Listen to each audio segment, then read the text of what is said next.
us up, that's a very fearful concept.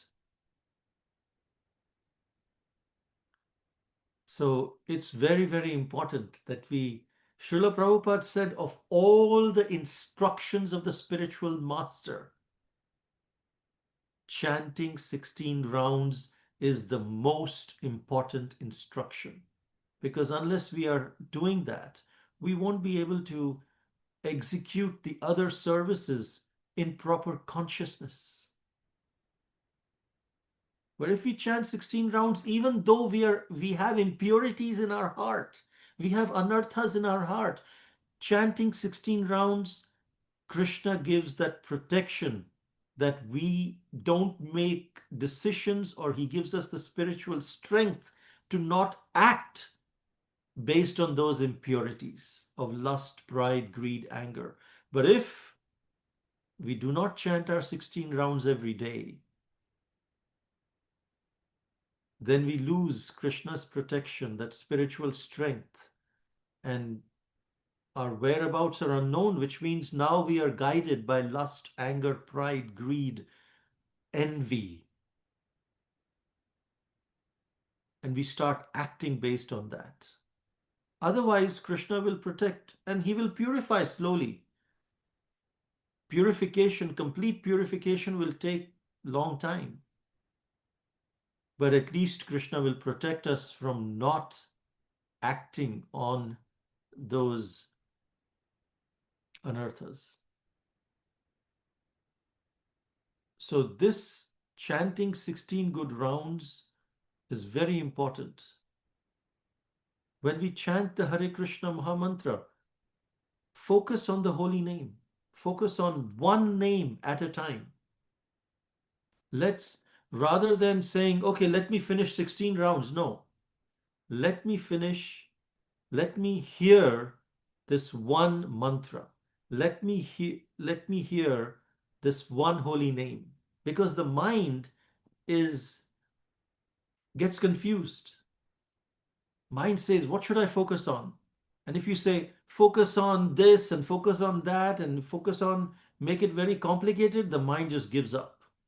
Make it simple.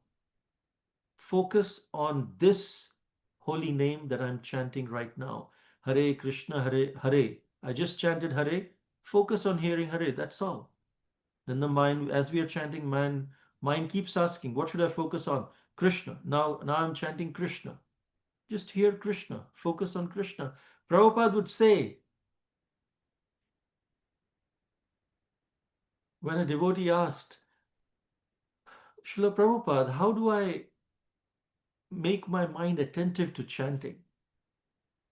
Prabhupada said, you chant with your mouth, you hear with your ears. Where is the question of the mind? Which means don't worry about the thoughts in the mind. Chant from the heart. Chant from your soul, not from the mind. Forget about the mind. Ignore the mind. Ignore the thoughts of the mind. Ignore the pushings of the mind. Chant from the heart with feeling, with spiritual emotions, as much as possible. And then we'll be absorbed. Where is the question of the mind? But focus on the holy name that you're chanting right now. And if we have passed that and we were not able to focus on it, focus on that present. Focus just on the present. Just on the present holy name that you're chanting. Forget about past, what I did not focus on. No, right now, because I only have the present.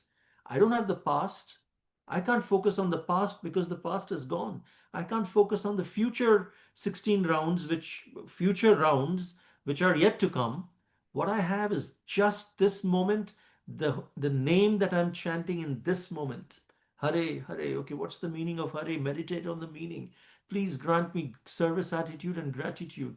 Krishna, Krishna, please grant me the sincerity. Please attract. Your holy name means attraction. Rama, your holy name means taste, spiritual taste, spiritual joy. Give me the spiritual strength, Balaram. Hare Rama, Hare Rama. Now, when I said Rama, I was focusing on that holy name and the meaning of the holy name. Then I went to the next moment, I focus on the next Hare. Srila Bhakti Vinod Thakur, he would focus on the holy name. He would write the holy name on a wooden board and he would keep on the altar. And while chanting, he would read the holy name as he would go by. He has said this in Harinam Chintamani, the book that he wrote on chanting on the japa tips. He would read the holy name. And if we go to his house in Sri Mayapur Dham, in Navadvip,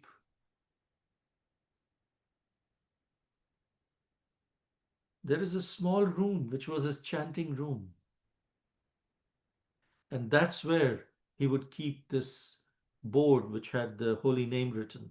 And he would read the holy name because when we read, our eyes are engaged on reading the holy name. And it becomes easy to focus our mind on that particular holy name rather than the whole mantra as we are chanting.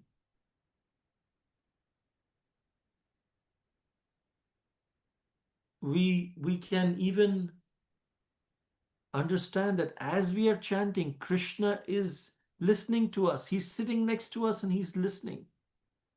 How are you? Oh, you're calling to me? Are you calling with feeling?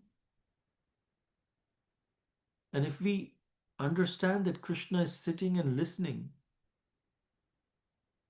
our mind becomes more attentive.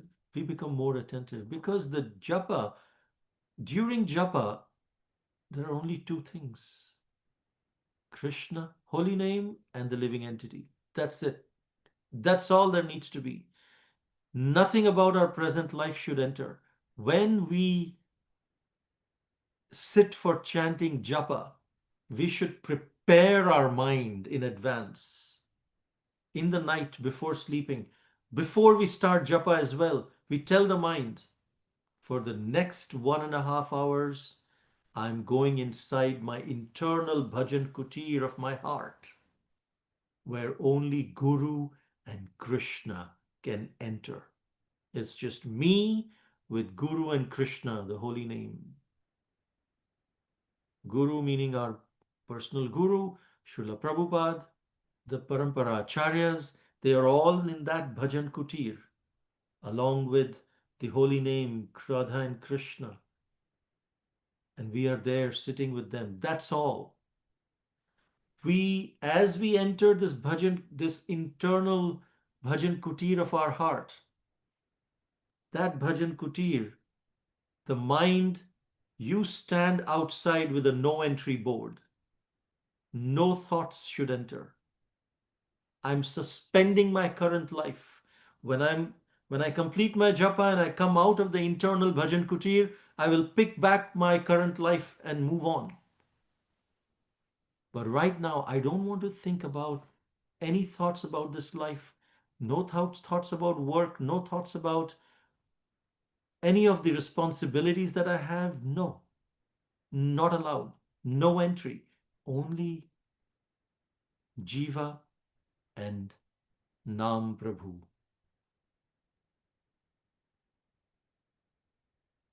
So this is very important.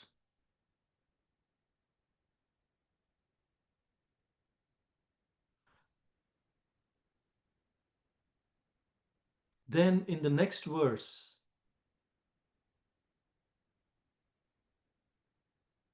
it is explained that the Supreme Personality of Godhead becomes very dear to those devotees who have no material possessions but are fully happy in possessing the devotional service of the Lord. Here there is a wonderful verse in the second canto. Namo akinchana vittaya nivrita gunavrittaye Atmaramaya Shantaya Kaivalya Pataye Namaha. My obeisances are unto you, who are the property of the materially impoverished. Namo Akinchana Vittaya, property of the materially impoverished.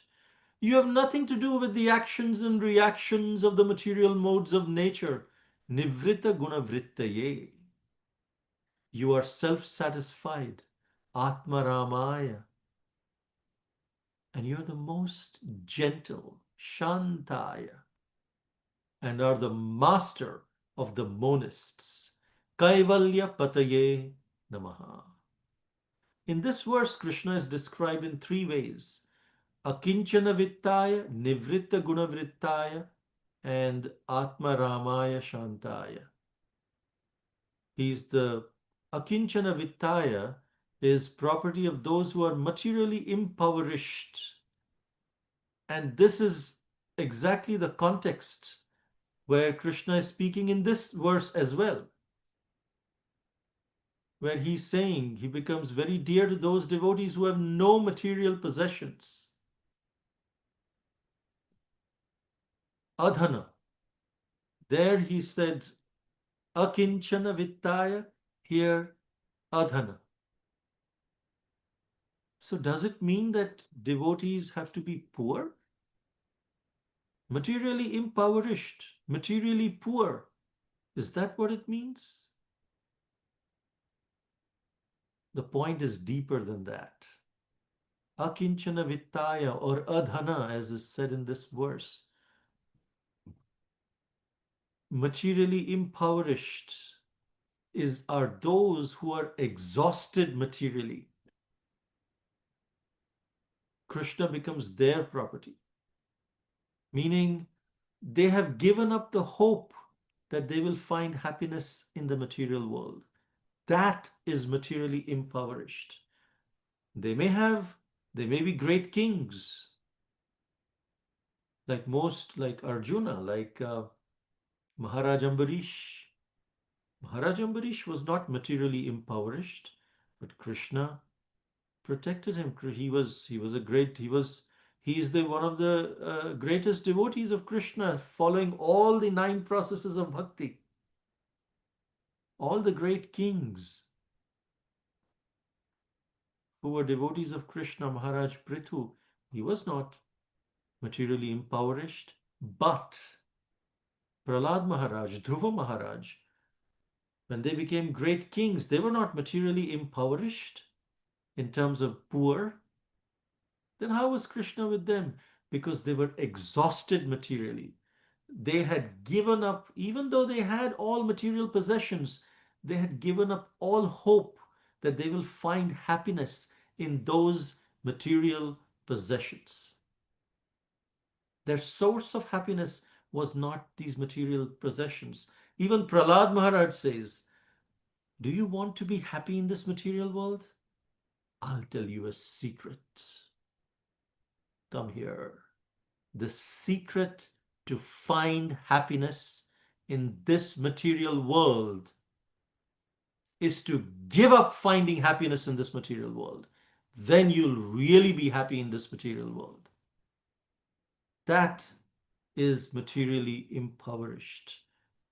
To those who continue to seek material advancement to the point where it actually becomes greed, to the point we think that by material advancement, somehow or other we'll become peaceful. To those people, Krishna says, I cannot become your property. But if you have given up all hope of happiness in the material world and redirect your hope in spiritual activities, to find happiness in spiritual activities in the right place, then I become your property. So that's what it means here. Adhana, the Supreme Personality of Godhead, becomes very dear to those devotees who have no material possessions, in the sense that they are materially exhausted. They have material possessions, but they are not finding any happiness in those material possessions is almost like not having them. They're not enjoying those material possessions. They may use those material possessions in the service of Krishna, but not enjoying them selfishly, but are fully happy in possessing the devotional service of the Lord. Rishikena Rishikesha Sevanam Bhaktiruchyate. Engaging those possessions in the service of the Lord, taking out the fangs of the snake of senses. Those who are puffed up with material education, wealth, aristocracy, and fruitive activity are very proud of possessing material things, and they often deride devotees. Even if such people offer the Lord worship, the Lord never accepts them. The only thing that the Lord cannot tolerate in a devotee is pride. If we are proud and we offer bhoga to Krishna, or our activity full of pride to Krishna, it's like when Krishna eats, then suddenly some stone, small stone sometimes comes in the food, or something very bitter comes in the mouth. Krishna eats, it just comes out. He's not able to eat it because there is pride in it. That's what he says. Even if such people offer the Lord worship, the Lord never accepts them. If a pujari is performing arati and putting chamara, whisk fan, to the deity of Krishna, and if the pujari is thinking, look, I'm rotating the whisk fan so nicely, all the devotees are looking at me, I'm doing such nice arti, is that devotee really worshipping the deity Krishna? Or is that devotee worshipping his ego on the altar? Krishna doesn't accept that pride. And if we become proud of possessing these material things, then we start thinking we are better than others. We are better than that devotee. Or we are better than anyone else. That is pride. But if we are thinking that these material possessions are just ways in which I can please Krishna, engage them in Krishna's service, they are not mine, they belong to Krishna. I don't want them for my personal selfish gratification. And we are grateful for the opportunity. Thank you, Krishna. I didn't deserve it. I don't deserve this. Instead of thinking, oh, this is mine, I deserve it. I've done a lot of work to get this, so this is, and become attached to it out of pride. We start thinking, Krishna, thank you for giving this. I don't deserve it. I don't deserve anything in this world. Everything is a bonus. And so when we get a bonus, we are very happy. We are very grateful that we got this discount or we got a bonus that we didn't deserve. So if we are always in this attitude that I don't deserve it, thank you, Krishna, but that you have given me this as a bonus, I'll take it as a gift and protect it as your property. Doesn't mean that, oh, I didn't deserve it, so I don't want it. Don't give me. No, give me, Krishna. This, I will keep it as a gift from you. And this is yours, your gift. I will protect it. This devotion that you have given, this association of devotees that you have given, thank you. I don't deserve it, Krishna, but I'll keep it for your pleasure and use in your service. And we be grateful for that. Then that attitude of gratitude comes when we chant with that attitude of gratitude. When we are doing arti, if that pujari thinks, Krishna, I don't deserve to be here on this altar. I've just been instructed by my Guru Maharaj and devotees. I'm collecting all of their devotion and just passing on to you. But I don't deserve this. You are the master. You are the person in the spotlight that everyone has come to see. Then we are actually worshipping Krishna. Then that pujari is offering the chamara to Krishna with proper attitude. And this gratitude must be developed. It's very important. Every night before we sleep,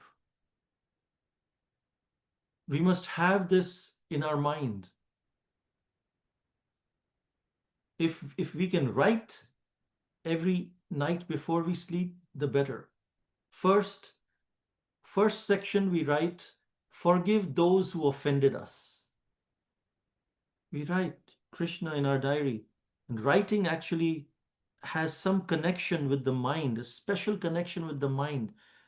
It brings out the inner thoughts. Not typing on your phone, not typing on computer, but writing, pen and paper. That has a special connection with the brain and the mind, and the effect on the mind.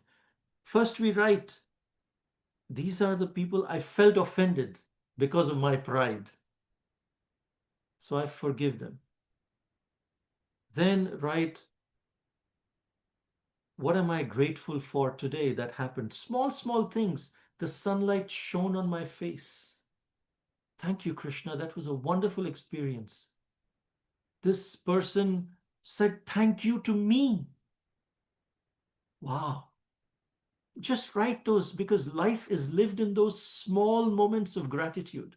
Rest of the achievements that we have, accomplishments, that's not where life is lived. That's just a byproduct. But real living of spiritual life is done in those small moments of gratitude.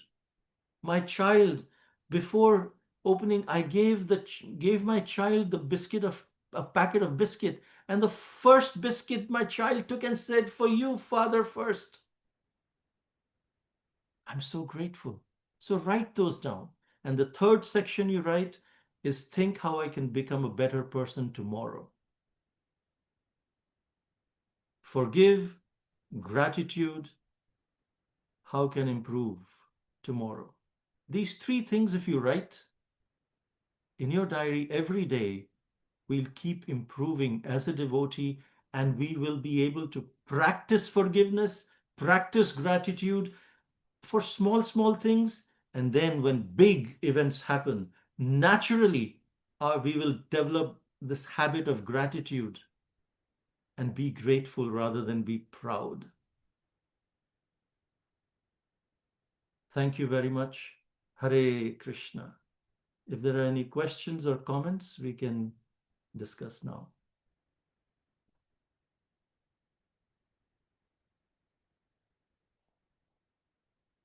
Hare Krishna, Prabhuji. Dandavat pranams. Dhanavad Thank you pranam. so much, Prabhuji, for the wonderful class, Prabhuji, and giving us the tips on guiding us how to chant the holy names of the Lord. Hare Krishna, Prabhuji. Hare. Prabhuji, one has to serve the Lord with their mind, body, and words. So I just wanted to know, Prabhuji, like how long one can do that, Prabhuji, or is it only the consciousness on the conscious level that matters, or even with the body also? Because sometimes or always it is not possible to serve the Lord with the body and words also. So how can I understand, Prabhuji? Like, is it only on the conscious level that matters, or till this the body is going to perish? Till then, we have to serve the Lord with words, body, and our mind. How to understand that, Prabhuji? Did I make you understand, Prabhuji? I'm sorry for that. Um, if I understand correctly, you're saying that we must serve karmana manasa vacha with body, mind, and words. But what if we just do with the mind and not body and words? What if my body is not able to serve? Can I do just with mind and words? Is that what your question Yes, is? Prabhuji. Is it only will it become perfect when it is done on the three platform, like mind, through our body, through our words, and through our mind? Is it that only when we do that it becomes perfect, or No. otherwise also is it? I mean, like that, Prabhuji. Hare Krishna. Yeah, okay, now I get. Thank you. Thank you for explaining your question. It's a very nice question.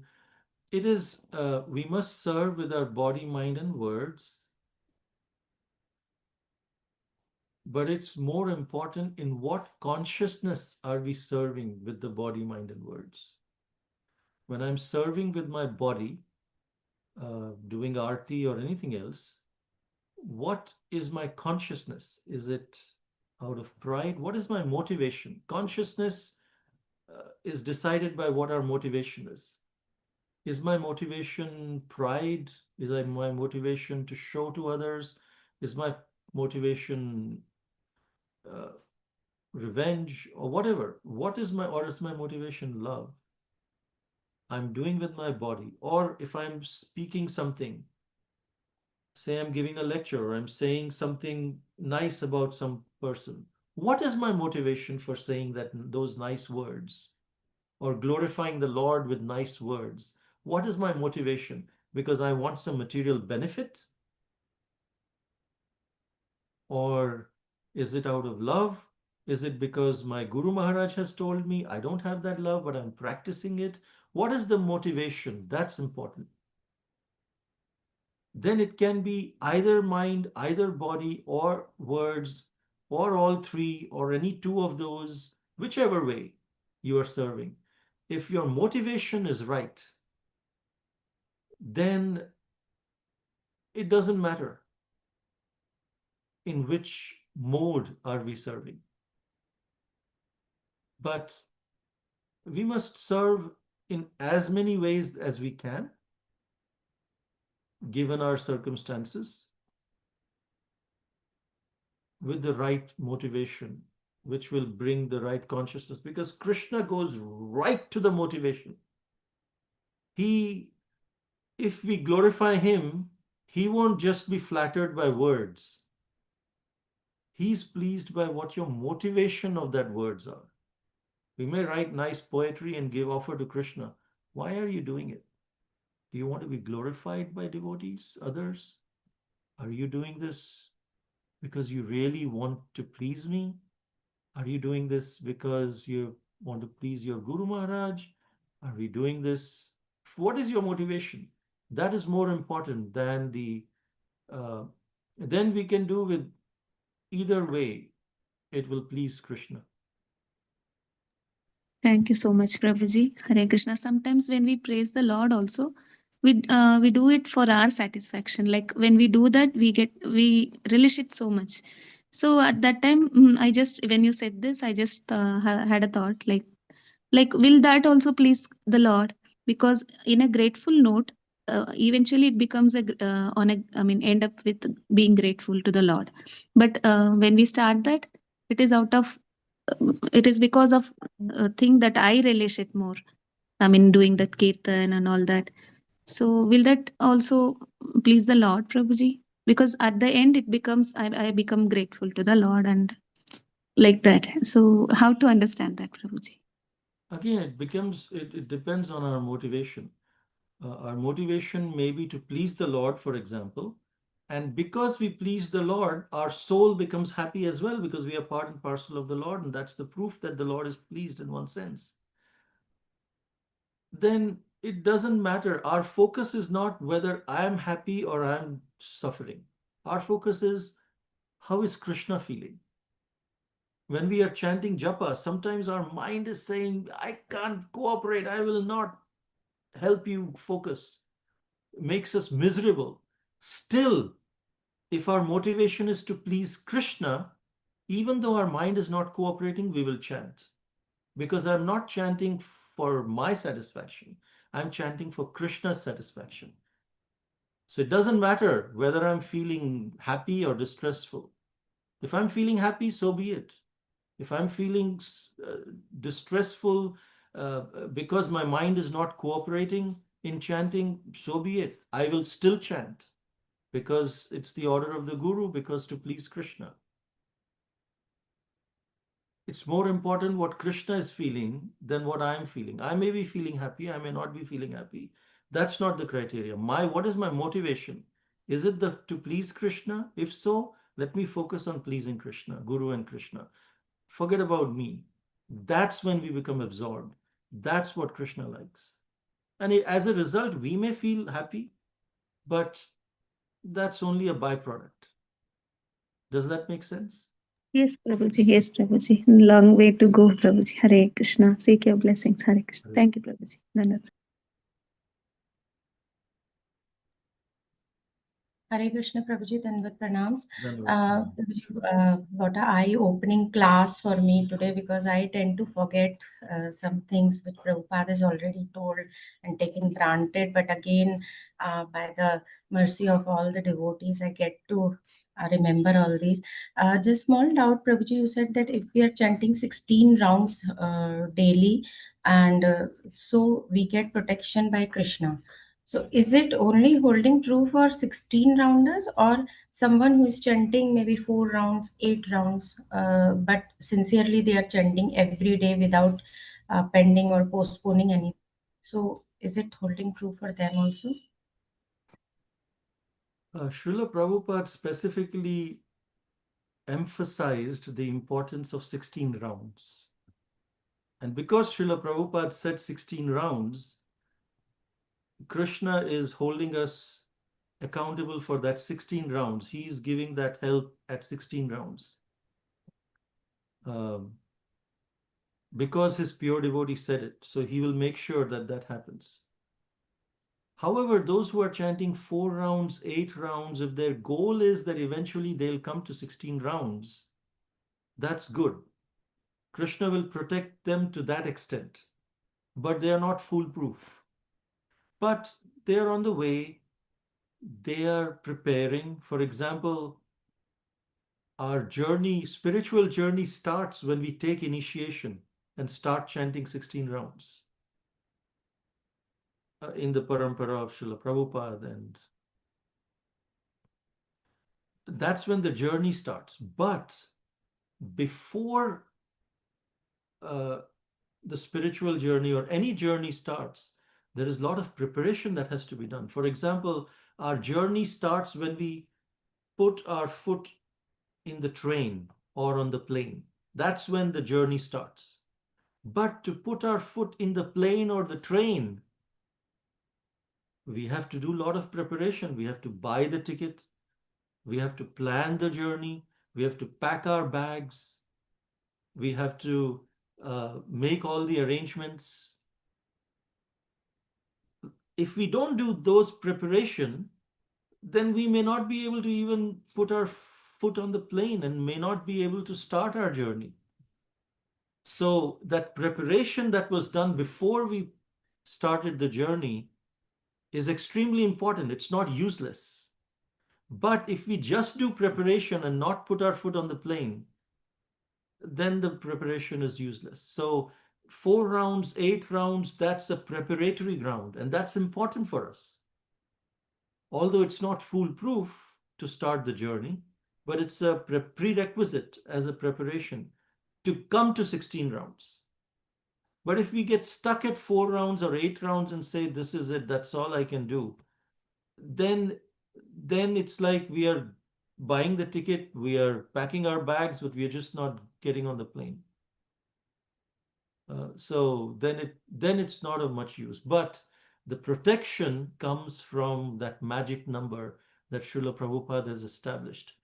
Srila Bhakti Siddhanta Saraswati Thakur had established 64 rounds as the magic number. He was the Acharya for that. Srila Prabhupada was more merciful, and he said, okay, 16 rounds, no less than that. First he said 64, then he said 32, and devotees were looking at each other, so he said 16 and no less. And so that 16 rounds are empowered by Srila Prabhupada's, the pure devotee of Krishna. And so Krishna is bound by the promise that Srila Prabhupada gave. If you chant 16 rounds and follow four regulative principles and spread this movement, you will go back home, back to Godhead. So there is empowerment with that magic number. But less than that, as long as we are trying to come to 16 rounds, we have some. I mean, it's important. It'll help.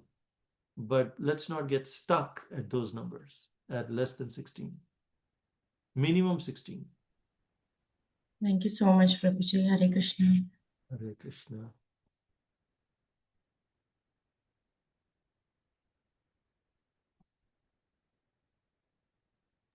Hare Krishna, Prabhuji. I just have a question, one more question, Prabhuji. Like yesterday in our class, after the initiation, the Prabhu said that one must have a mentor or for them to guide on a spiritual path. So I just wanted to know, Prabhuji, how can we, even if we accept as somebody as a mentor, who should be the Shiksha Guru of our Guru Maharaj, spiritual master, they said. So in that case, Prabhuji, how can we approach them on a should we approach them on a daily basis, and we should go about, Prabhuji, like what all things we should discuss, any problems if we have, only we should discuss with them or ask for help, or how should we go about, Prabhuji? Hare Krishna. Hare Krishna. Well, if you are asking generally how the mentor will help us, the devotee mentor, their role is mostly to train us to make the right decisions, make Krishna conscious decisions on our own. So it's not like, oh, I'm facing this problem, let me call my mentor. Should I turn left? Should I turn right? Is this better or is that better? The role of the mentor is not to guide you step by step. The role of the mentor is to train us in a way that when the crunch situations come, we make Krishna conscious decisions. So to prepare us, basically. Of course, they will definitely help when there are problems, but that mentorship is more when there are no problems. How is the mentor preparing us, training us in a way that we can make the right decisions on our own, rather than being dependent on the mentor for every little thing? That's the role of a mentor. Yes, If you're, Prabhu. yeah. So that's the role, if that was your question. Yes, Prabhuji, taking that individual responsibility of being Krishna conscious at every step. Hare Krishna, isn't it, Prabhuji? Thank you so Yes. much, Prabhuji, for the wonderful guidance. Hare Krishna. Hare Krishna.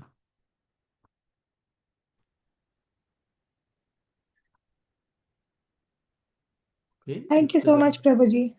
thank you. It was a wonderful session. Thank you so much. Hare Krishna. Hare Krishna. Vancha kalpatarubhyascha Pitarubhyascha kripa kripa sindhubhya sindhubhya Pititanam pavanebhyo वैष्णवेभ्यो वैष्णवेभ्यो नमो नमो नमः नमः अनंत कोटि वैष्णव वृंद की जय श्रील प्रभुपाद की जय जय ग्रंथराज श्रीमद् भागवतम की जय Jai Jai. Thank you All Prabhu ji glories to Hare ascended Krishna devotees. Hare Krishna. Hare Thank you, Krishna. Prabhuji. Thank you so much. Prabhuji, with your permission.